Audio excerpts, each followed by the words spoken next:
en la parte de semiología y de la patología en sí, de neumología. Acá vamos a ver la parte terapéutica más específicamente. Y también para clasificar la gravedad, porque de acuerdo a eso está la terapéutica, ¿no? Es decir, el grado en el cual ustedes van a ver el paciente cuán severo es, si es intermitente, persistente leve, persistente moderado o persistente grave. De acuerdo a eso van a seleccionar la terapéutica. Bien, estas cosas también insistir, ¿ya? Hay cuestiones, es cierto que acá es terapéutica de asma, hay que ver, más uno lo enfoca como farmacoterapia, pero acá también hay que ver sobre la cuestión no farmacológica. En asma es una cosa bastante importante, reducción de exposición de ácaros, ¿ya? Esto forma parte de todo lo que se llama, está en los hogares, y esto es todas las estrategias como para disminuir la exposición a ácaros.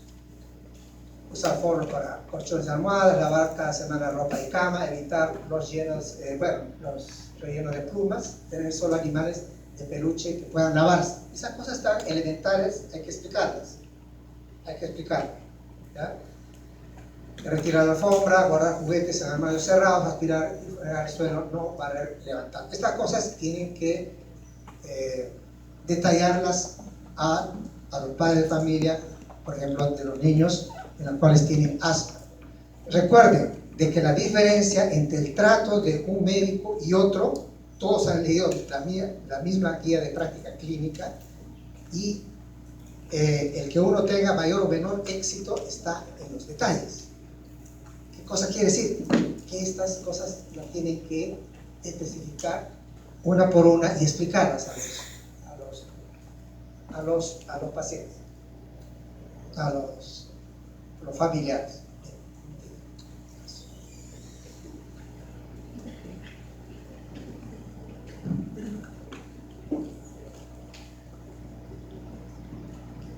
Bien. Evitar la exposición a humo de tabaco, eso es bastante obvio, pero también si es que alguien fuma, hay que hacer la intervención. El fumar es una enfermedad, o sea, hay que enfocar. Entonces, van a ser médicos y siempre hay que insistir en ello. El que está fumando está enfermo, por eso está fumando, no porque quiere fumar. Entonces, hay toda una terapia para poder dejar el tabaco. Otra, bueno, acá vemos los componentes de la terapéutica, vamos a pasar. Esta es otra cosa importante, ¿ya? ¿Cómo explicar a los pacientes cuáles son sus grupos de medicamentos? Los medicamentos controladores y los medicamentos aliviadores. ¿Qué cosas son medicamentos controladores? Aquellos que se dan para prevenir accesos frecuentes. Y los medicamentos aliviadores, cuando tiene broncoespasmo, alivian el broncoespasmo. Entonces, fíjense, esta es una clasificación terapéutica de los medicamentos para explicar en el caso de los niños, a los padres o sino a los pacientes, para que entiendan de qué se está tratando. Bien, ahora vamos a explicar cuál es la conducta terapéutica de un paciente con asma bronquial. Primero, confirmar el diagnóstico, ¿no? Ver los factores de riesgo, las comorbilidades en los casos de adultos mayores. Por ejemplo, las comorbilidades hay que tomar en cuenta bastante los pacientes, por ejemplo, con cardiopatía coronaria crónica y asma. ¿Por qué? Porque los pacientes con cardiopatía coronaria crónica y asma podrían necesitar beta bloqueadores. Y un beta bloqueador tiene que ser bastante específico como para no generar broncoespasmo. Entonces, ahí está seleccionar los grupos de beta bloqueadores en los cuales sean bastante específicos. Por ejemplo, no seleccionar propranolol, de hecho no está dentro de la terapéutica, está contraindicado porque eso genera broncoespasmo, ¿no? Pero atenolol es mucho más específico, y la posibilidad de que use un paciente con cardiopatía coronaria y asma bronquial es muy raro, muy poco frecuente que pueda generar broncoespasmo. La adherencia igualmente, y el tratamiento de los factores modificados. Vamos a seguir. Entonces acá fíjense, va paso por paso, ¿no? En cualquier momento es importante, cuando hay broncoespasmo, es importante el broncodilatador beta 2 agonista, salbutamol, ¿no? Claro que hay otros, ustedes van a encontrar que hay otros como fenoterol, etc., pero estamos diciendo de que por lo menos en el país se usa salbutamol y eso es lo que vamos a utilizar. Otra de las cosas importantes en las guías de práctica clínica, ustedes van a ver, y acá lo van a repetir varias veces, es que hay muchos medicamentos y uno piensa que es complicado la terapia, en realidad es bastante sencilla, bastante sencilla. Lo primero que van a preguntar cada vez que ingresen a un hospital de acá o de fuera del país es preguntar qué beta agonista tenemos dentro de la lista de medicamentos, y eso es lo que van a prescribir. No se hagan problemas, ¿ya? No se hagan problemas. Entras al almenar y dices, bueno, está fenoterol, no hay fenoterol. Ya sé que está en la guía de práctica clínica, pero si no hay fenoterol, ¿por qué insistes en prescribir fenoterol? Hay salbutamol, prescribe pues salbutamol, ¿no?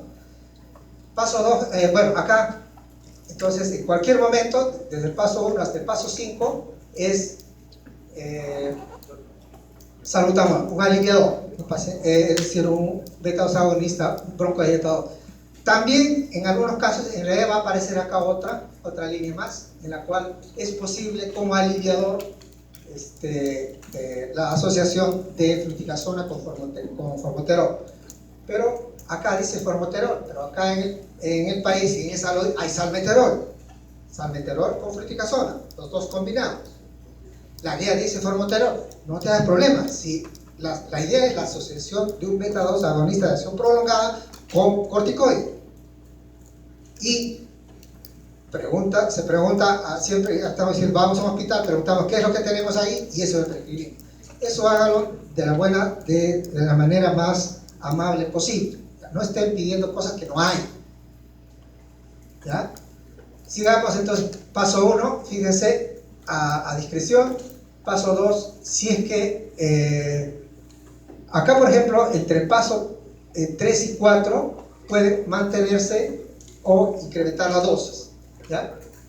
Fíjense acá, este es ya hemos dicho que ven acá, este es lo más común, está a 2 niveles, ¿no? Lo más común es que requieras salbutamol en cualquier momento si es que hay broncoespasmo. No utilizar todos los días, porque hay tolerancia, y cuando hay tolerancia hay más dosis y hay también complicaciones. Entonces, si es que el paciente, por decir, después de 24, 40, realmente es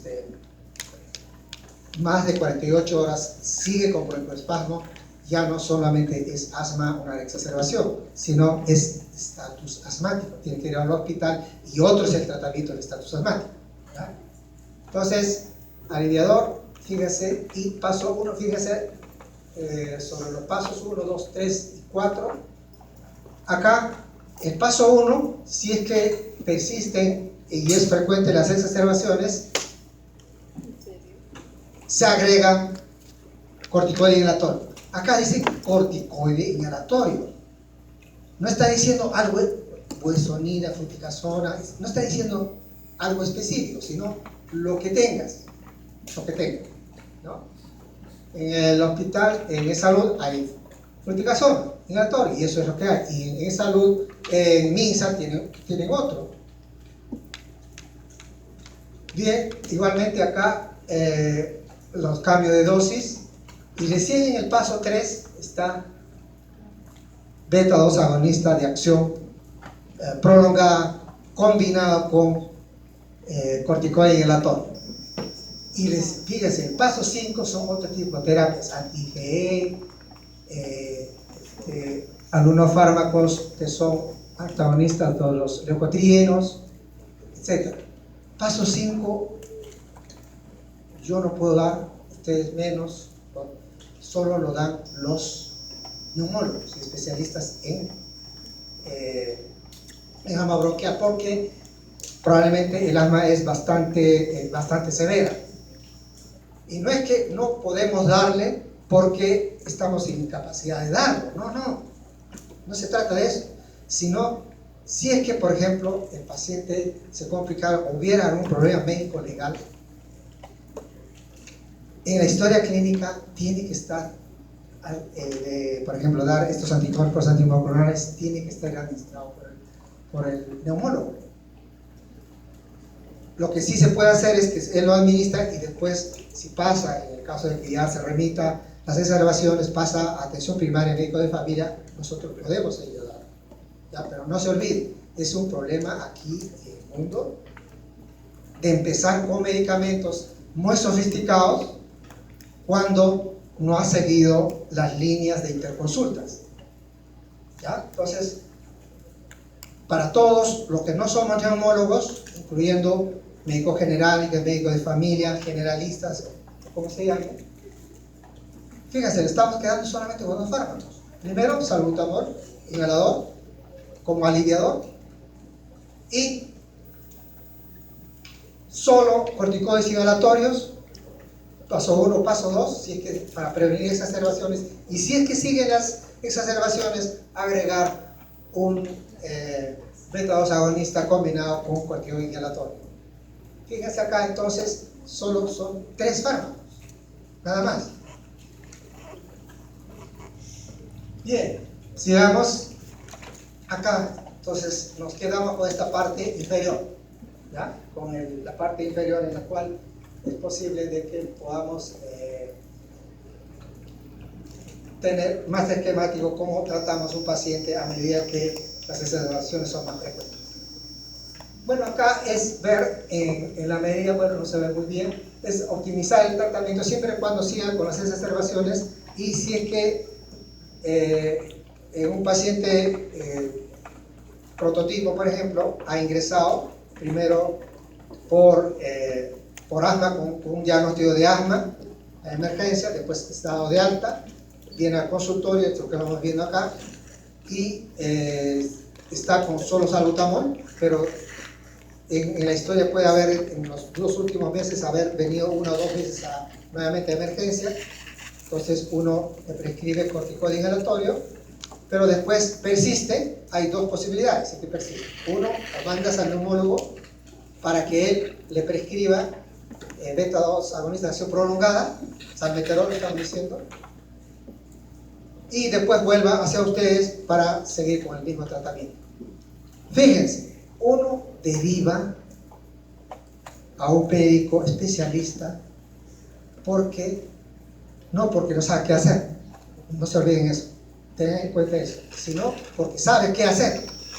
¿Qué quiere decir? Estoy derivando, doctor, el neumólogo, porque para que usted vea si es que es posible dar un beta-2 agonista de acción prolongada. O sea, estás derivando, ya sabes lo que se debe hacer. Lo que pasa es que quieres que, como está en los pasos, y según la guía de práctica clínica, él tiene que, entre comillas, autorizarlo, pero por lo menos poner en su terapéutico y después volver a atención primaria. No se olviden de eso. ¿Ya? No es que porque no podemos darlo, no es así. Y tampoco es eso de que yo derivo a un especialista porque no sé qué hacer. Eso no tiene sentido. Pues. Estas cosas les explico, ya sé que a ustedes pueden parecer muy obvias, ¿no? Es que estas son cosas que acá en el país el problema que tenemos es que hay una conceptualización de la comunidad en la cual todos prefieren ser tratados por especialistas, cosa que en otras partes del mundo, en el primer mundo, no es así. Todos son tratados, en los mejores sistemas de salud son tratados por médicos de familia, y los especialistas no son ni mejores ni peores que los médicos de familia, simplemente son en las cuales uno ve las exacerbaciones más frecuentes y todos saben qué hacer realmente. ¿Ya? No, tampoco es cuestión de decir de menospreciar a un médico de familia. Muy bien, acá está sobre el resumen de los tratamientos en niños menores de 5 años, algunas variaciones de 6 a 11 y en adolescentes y adultos. Fíjense acá pone track 1, track 2, pero en realidad el cuadro es interesante de ver de que existen pocas variaciones en relación con los pasos 1 y 2. ¿Ya? Para el paso 3 hasta el 5, ya saben, se requiere que sea evaluado por neumología para poder que figure aquí en las teorías clínicas electrónicas que el neumólogo le ha dado el beta-2 de acción prolongada. ¿Ya? Entonces, bien, entonces en el mundo real, estamos en el país, ¿qué hago? ¿No? Si ustedes van a e-salud en general, o por ejemplo van al hospital Almenara, ¿qué van a encontrar? De medicamentos, salbutamol, básicamente. Corticoide dilatorio, fluticasol. Si quieren beta-2 agonista con corticoide dilatorio, ahí está, fluticasona con salmeterol. Y otros medicamentos en los cuales vamos a hablar en EPO, pero también es posible dar en asma, especialmente en adultos mayores, cuando requiere o son múltiples las exacerbaciones y hay problema cardíaco, de taquicardia, por ejemplo, se da bromodipatrón. Fíjense acá, entonces, son pocos fármacos, no es mucho lo que hay que aprender, ¿no? Y algunas veces también es interesante decirlo de que si ustedes, y eso es bastante interesante decirlos, de que es grato escuchar, por ejemplo, a las promociones a algunos médicos de la universidad, creo que están en Alemania, ¿no? Están trabajando, así es una situación bien, y no ven variaciones. Es decir, si los petitorios de Alemania o de Gran Bretaña son tan iguales como de salud. No hay más medicamentos que ellos. Variarán en las clases, pero no varían en cantidad. Si cuentan la cantidad de medicamentos que tiene e-salud y lo comparan con el Saitoma de Londres, por ejemplo, e-salud tiene más medicamentos que el Saitoma. A veces uno piensa de que va a ir afuera y va a encontrar una tal variedad de medicamentos, va a tener lo que quiere. No es así, las guías de práctica clínica son muy específicas y que cada institución selecciona sus medicamentos y más o menos las diferencias son mínimas. ¿Ya? Entonces, no se olviden de que la terapéutica es simple. Bien, sigamos. También hay otros fármacos. ¿Ya? Teofilina, aminofilina y montelukast como antileucotriénico. Pero estamos viendo de que montelukast como antileucotriénico está a partir del paso 3, ¿no? Para prevención, especialmente mayores de 12 años, si es que estos son muy frecuentes. Aquí hay algunas variaciones un poco importantes, ¿ya? Teofilina, por ejemplo, es en algunos guías de práctica clínica restringen su uso. ¿Por qué? Porque para usarlo hay que tener la dosificación de la dosis, es decir, la dosis, hay que medir la concentración sérica de teofilina en sangre, porque hay una relación de dosis por encima de la cual hay toxicidad cardíaca, ¿ya? Entonces, acá, por ejemplo, es una peculiaridad que sigamos utilizando teofilina, pero eso será pocos casos en asma, pero más va a ser en EPO. ¿Ya? Y acá vamos adelantando. ¿Por qué hay teofilina todavía en el Perú? Porque tiotropio todavía no ha ingresado a otro medicamento que es del grupo de LA-MA, de los LAMAs, que vamos a explicarlo en EPO. Entonces, en cambio de eso, hasta que ingrese este medicamento, está teofilina, ¿ya? Entonces, fíjense ustedes de que nos quedamos con este cuadro para poder, sí. Había puesto salbutamol justamente en ese inhalador y en televisión. Así es. No sé si yo he visto terapias de inhalador y otras en televisión. ¿Cuál sería? Ya, bueno, acá, por ejemplo, está salbutamol, inhalador, es para aliviador, ¿no? En cambio, la que está, por ejemplo, acá en frasco, no son con frasco. Como inhalador es para estatus asmático, es decir, se dan gotitas, se diluyen 10 a 15 centímetros de cloruro 9 por mil y es por nebulización. Antes existía, digo hace 4 o 5 años, existía el fenoterol en gotas. Entonces ahora en el Perú tenemos todo el salbutamol, por si acaso. ¿Ya? Es interesante preguntar a la doctora porque cuando se apareció el salmeterol, muchos de los colegas entraron en estrés, es decir, ¿y ahora qué usamos para nebulizar? Si no hay fenoterol, porque con 10, 15 años hemos usado eso. Entonces, todos decían, pero tienes ahí pues el salbutamol en gotas, para eso es. Y unos casi el primer año no usaban, no querían usarlo. Querían de todas maneras comprar el fenoterol. ¿Ya? Entonces, fíjense, y cada vez que se le decía, mira, entonces, no, pero acá lo usamos fenoterol, etc. La idea es que es un beta-2-agonista de acción corta que se utiliza ya sea como inhalador o como nebulización. En nebulización es generalmente hospitalario y es por estatus asmático. ¿Ya? Y si en otros países ustedes encuentran fenoterol, pues lo utilizarán eso en gotas. ¿Ya? Bueno, la manera de convencer a los médicos fue, y decía, entonces, ¿cuál es tu parámetro para comprar qué medicamento? Bueno, en Estados Unidos siempre se ha usado salbutamol, no se ha usado fenoterol. Bueno, ahí fue, supongo que cuando dicen, en Estados Unidos, entonces yo lo digo. Bueno, en fin, pero parece anecdótico, pero no se olvide, guía de práctica clínica dice eso, este es el medicamento que han comprado y utilicen. ¿Ya?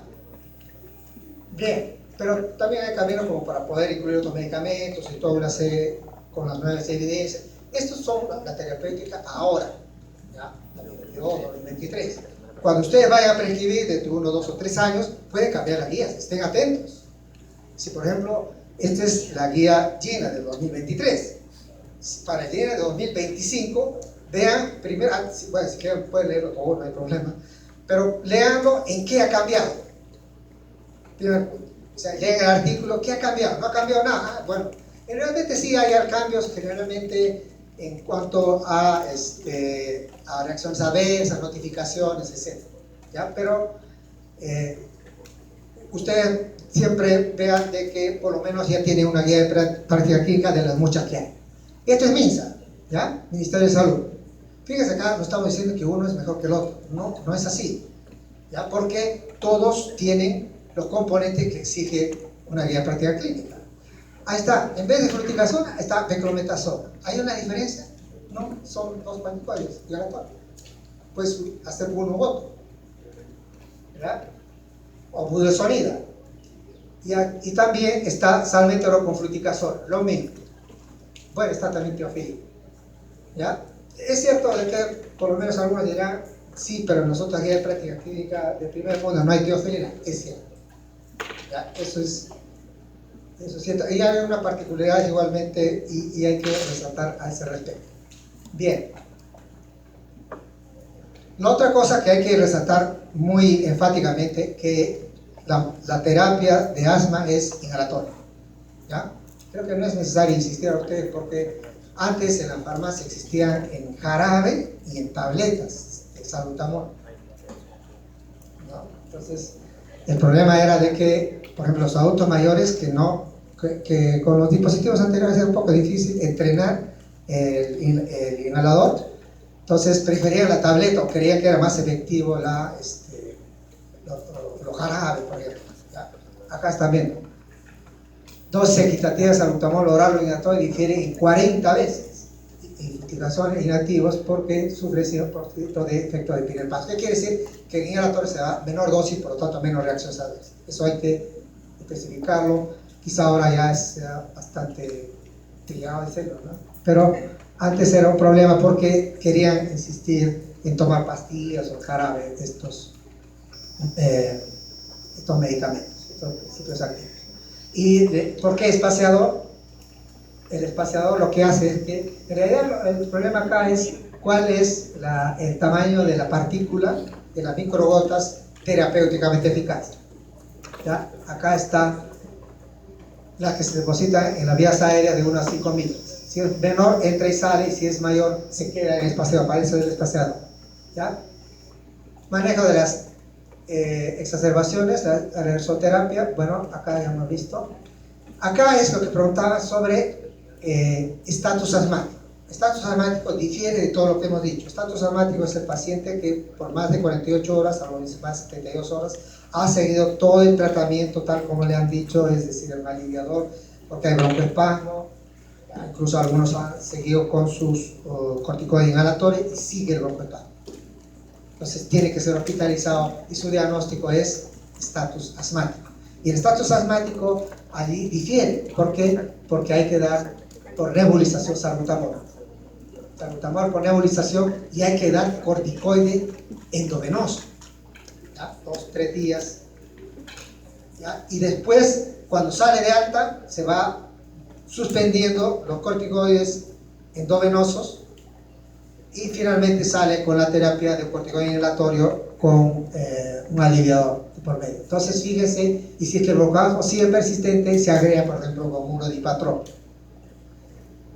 Fíjense entonces que estatus asmático se aplica corticoides sistémicos, pero es bastante difícil que sea más allá de 5 días.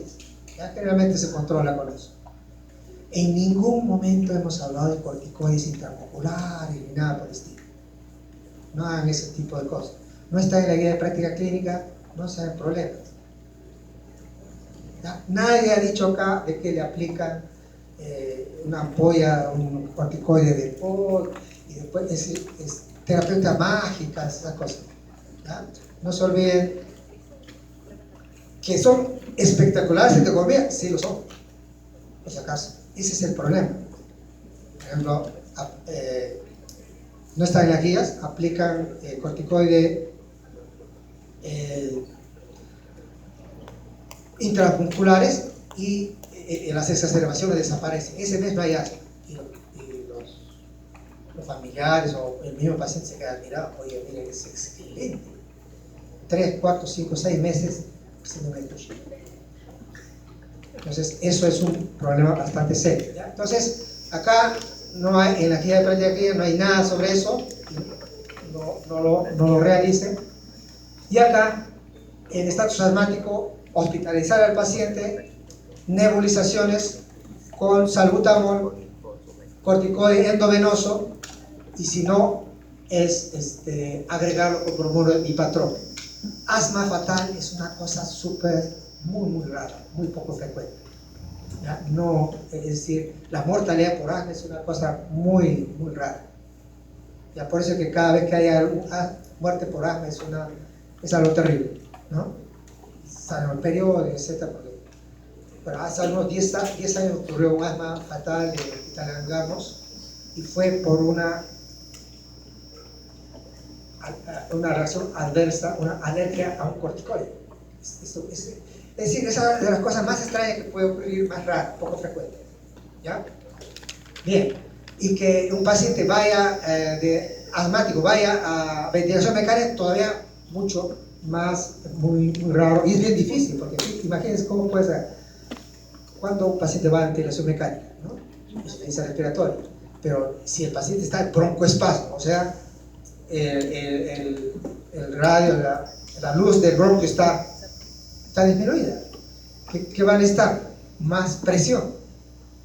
Ventilación mecánica a una presión alta va a ser barotrauma. Eso es una catástrofe.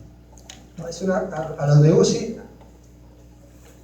¿qué es lo que temen? Algunas vez me van a preguntar, es un paciente asmático que va a entrar en insuficiencia respiratoria y le voy a dar ventilación mecánica. Es lo más difícil de manejar que uno puede imaginar. Porque hacen barotrauma. ¿Qué es un barotrauma? Es neumotórax, ¿no? Vamos bien. Tratamiento no recomendado, hacer una serie. Ya es mejor decir lo que se debe hacer y el resto, si que no está en la guía de práctica, no realizar. ¿Ya? Eso se insiste varias veces en curso de terapéutica. En realidad, el curso de terapéutica es la guía de práctica clínica y todo lo que no está, no lo haga, así de sencillo. Ya por más anécdotas extraordinarias que tengan que hacer, que escuchar. ¿Ya? Bien, sigamos en EPOC. Igual, guía de práctica clínica. Cada enfermedad, su guía de práctica clínica. ¿Ya? Y acá estamos viendo de que son actualizadas, pero tampoco digan, esta es una guía de práctica clínica del año 2000. ¿Pero de qué es? De cólera. No vas a encontrar una guía de práctica clínica de cólera del año 2023. Entonces, hay que ser también, es decir, hay enfermedades en las cuales aquí sí hay actualización, es decir, hay que comer lo último, etcétera, no hay ningún problema. Pero también hay que ver que hay algunas enfermedades en las cuales no ha habido un cambio radical en la terapia, no tienen por qué hacerse guías. No se puede hacer cada año, por ejemplo. ¿Ya? Acá en las dos enfermedades yo creo que sí hay ciertas actualizaciones en relación con, especialmente con la calidad de vida de los pacientes que vamos a hablar en enfermedad pulmonar obstructiva crónica. Acá está el gol y el gesto. Que pues está en castellano. Muy bien, fíjense acá en relación con el diagnóstico es síntomas de disnea, tos crónica, expectoración, factor de riesgo, tabaquismo, etc. En realidad EPOC, enfermedad pulmonar obstructiva crónica, hay la idea de denominarlo enfermedad inducida por el tabaco, porque en su mayor parte es eso el problema, o si no, enfermedad inducida por el tabaco y la contaminación.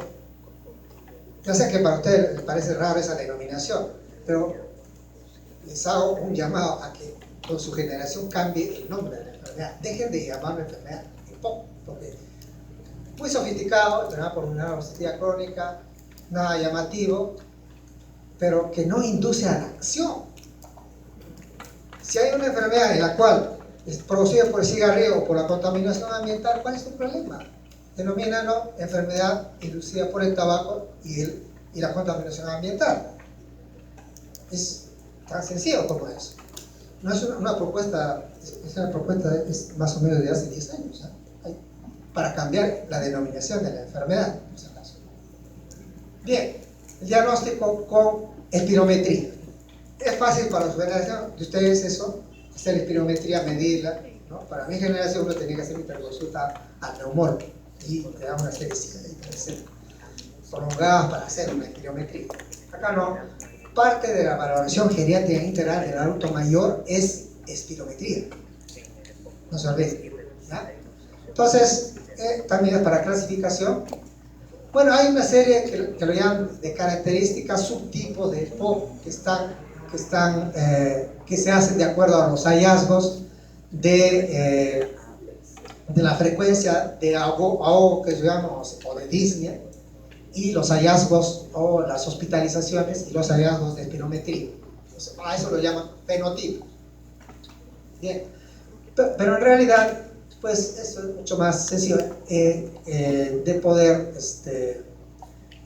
separar en fenotipos, de ver las características de las exacerbaciones en sí, ¿no? Como hago en la práctica, ¿no? En la práctica lo que hacen es, sí que un paciente o ha sido diagnosticado o uno va a empezar a diagnosticar de EPOC, ver esta escala, ¿no? Desde acá la pregunta es ¿cuánto te ahogas últimamente? Pero podrían cambiar, ¿no? ¿Cuánto sientes de disnea, por ejemplo? Pero la idea es ver de qué manera uno puede entenderlos.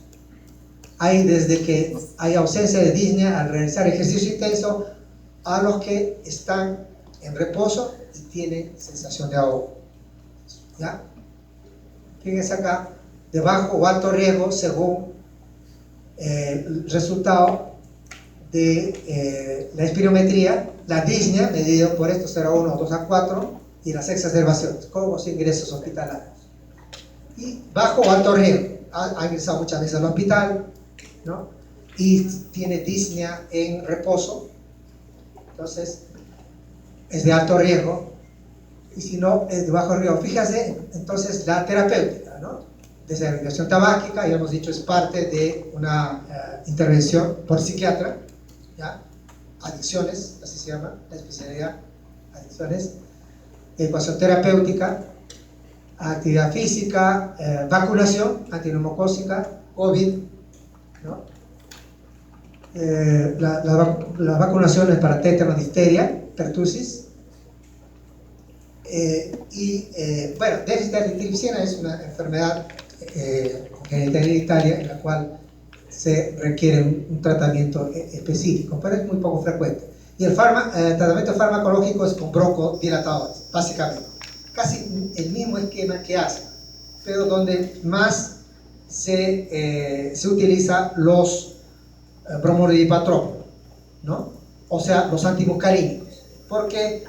Porque el mecanismo de broncoconstricción es con una preponderancia de vagal, parasimpática, y las comorbilidades, ¿ya?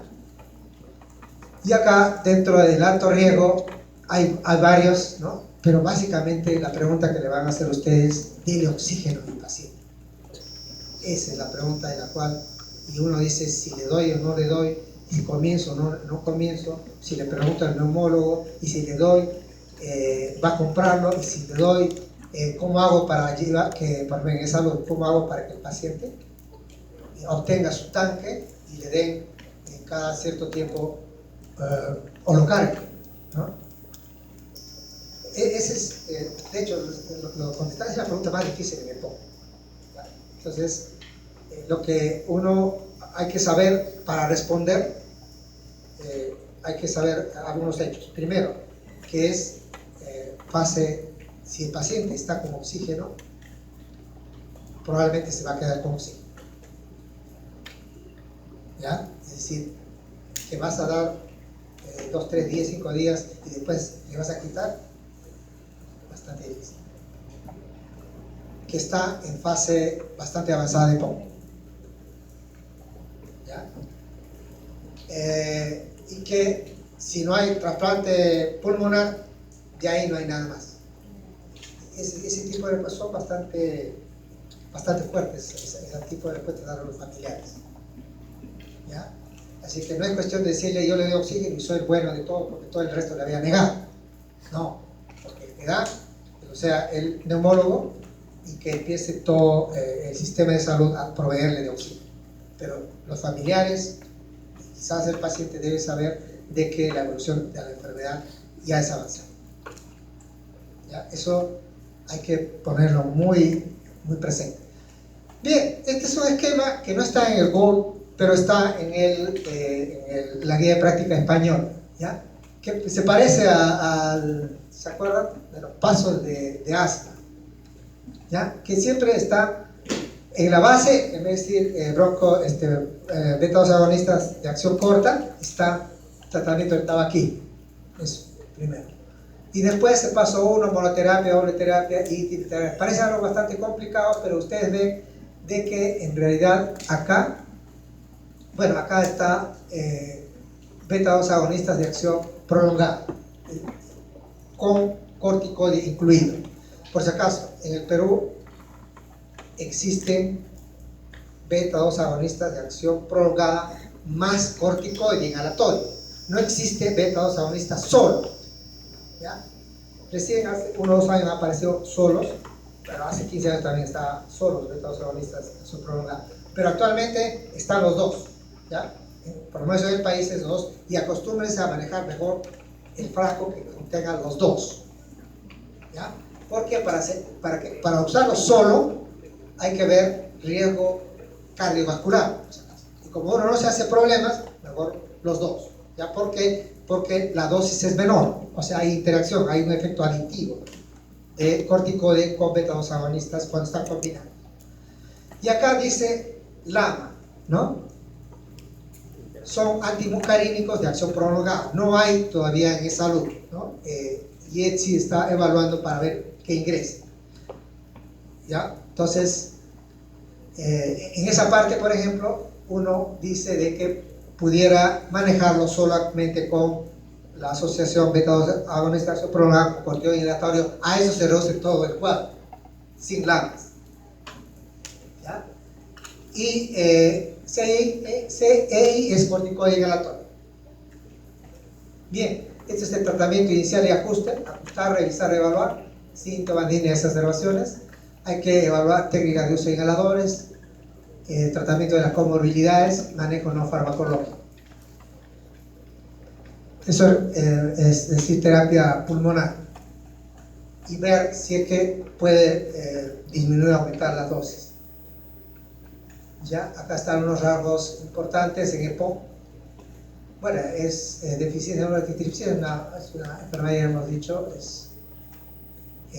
eso es deficiencia de enzima, a eso se reduce la fisiopatología de la enfermedad y a veces requiere, pues, precisamente esta sustancia para poder ser administrada. La línea, bronquitis, tos, expectoración, fíjese, acá cuando la mayor parte es rehabilitación pulmonar, ¿ya? Más que dar algo más de fármacos, es rehabilitación. Y en todo caso, sí que van a dar mucolíticos, es acetilcisteína, ¿ya? No está con ese nombre, pero así. O sea, en esa salud hay acetilcisteína. Que hay una variedad de mucolíticos, por supuesto que la hay, ¿no? Sin embargo, las que tienen más o menos una acción en estos pacientes con EPOC fluidificante, en estos pacientes crónicos, es acetilcisteína, administrada por vía oral, por si acaso, un sobrecito aquí. Bronquiectasias, acá más está relacionado a EPOC asociado con antecedentes de tuberculosis. ¿Ya? Ahí lo que hay que ver es cuando el paciente viene con hemoptisis. Es importante el hallazgo de bronquiectasias para ver de que hay una relación de causa-efecto, es decir, de exacerbación del EPOC, infección respiratoria aguda y sangrado por la bronquiectasia. Bien, y acá en relación con cachexia hay una disminución de la masa corporal, hay desnutrición, ¿no? Entonces, otro punto acá es ver sobre los aspectos de nutrición. En realidad, actualmente, cuando dice vea las comorbilidades, identifica las comorbilidades, ¿no? Antes nunca nos hemos problema, todo podemos identificar comorbilidades, pero ahora se ha sistematizado, quizás es una exageración, es decir, manda a geriatría para que haga una valoración geriátrica integral, se llama, y ahí te identifica o debe identificarte todas las comorbilidades, ¿ya? Bien, acá es esto, ¿no? Es decir, ¿qué fármacos emplear? Fíjense, uno cuando ve desde este punto de vista dice, bueno, acá ¿cuántos hay en salud? Es lo mismo, el mismo cuadro, ¿ya? Bueno, incluyendo el bromodio y patrón. Y de acuerdo a eso, entonces, ¿por qué? La astringencia acá sería incluir el LAMA. Entonces, no se olvide, para su generación o para empezar a trabajar, los que se van a quedar en el país, hagan que ingrese un LAMA, ¿ya? Es tiotropo. Eso es lo que necesitan. No necesitan 20 fármacos. Que ingrese un LAMA y ya el asunto ya dejo de utilizar teofilina, ¿no? Bien, entonces acá estamos con los mismos teofilina, y en relación con, bueno, acá está con teofilina, ¿no? En la guía de práctica clínica dice sobre teofilina, ¿no? Algunos consideran de que hay que tomar en cuenta la dosis y hay que dosar, ¿no? Hay que dosar si que uno lo va a utilizar, ¿no? Bien, acá sobre cuándo prescribir oxígeno, ya hemos dicho, la pregunta más difícil para un paciente, y para un paciente ya es difícil para un médico contestar esa pregunta y decirle no, señora, sí, ya sé que se está ahogando, pero no requiere todavía oxígeno. Es bastante doloroso, y mientras que otro le dice, sí, señor, si necesita oxígeno, ya, que le den oxígeno, y resulta que es buenito, ¿no? Es mejor explicar, ¿ya? La forma como explicar, ya ustedes saben de que la diferencia entre los médicos que tienen problemas médico-legales y los que no lo tienen, hay muchas diferencias. Una es la principal, uno explica. El que no tiene problemas médicos legales explica lo mejor que puede. Y si está posguardia y le siguen preguntando y no puede, está con tanta carga, y yo simplemente dice, no puedo, en este momento no puedo, pero voy a llevarla a una persona que le va a explicar. Dígalo sinceramente, no puede, pero no se vaya. ¿Ya? No se olvide, hay una diferencia en que la mayor causa de demandas es porque no le has explicado, no le has dicho. Porque si el doctor me hubiera dicho de que del oxígeno nunca iba a salir, yo no sabía pues eso. Algunos dicen, no, pero podrías haber leído. Hay una diferencia entre leer para contestar una pregunta de un caso de otra persona y leer tu caso sobre tu padre. Ustedes dirán, no hay diferencia, es lo mismo. La información no es lo mismo. La forma como lo enfocas es diferente. Tú prefieres que otra persona te lo explique, a pesar que puedes leer toda la información que tú quisieras. Acá quiero que me expliques por qué no le das oxígeno a mi padre. A pesar que ves que en este momento, por ejemplo acá, puede ser de que tenía una neumonía y que es cierto que va a requerir en el momento, pero posteriormente la idea es retirarlo según la saturación de oxígeno, son menos 88 por ejemplo, ¿no? Y que hay que revalorarlo 60 90 días, algunos dicen, pero lo que está buscando un paciente que ya está recibiendo oxígeno es quitarlo, pero los pacientes dicen, no, mientras tenga oxígeno, como estoy bien, quiero que sigan dando. Pero hay que explicarles de que la idea es ver hasta qué punto, si es oxígeno dependiente, está en fase terminal, ya hemos dicho, ya está en fase terminal, ¿ya? Y ver todavía si hay una esperanza de que pueda quitarse el oxígeno. Pareciera que son dos objetivos diferentes, uno de los familiares, paciente y otro del médico. Debería ser uno solo. Acá está, ¿no? ¿Cómo va deteriorando?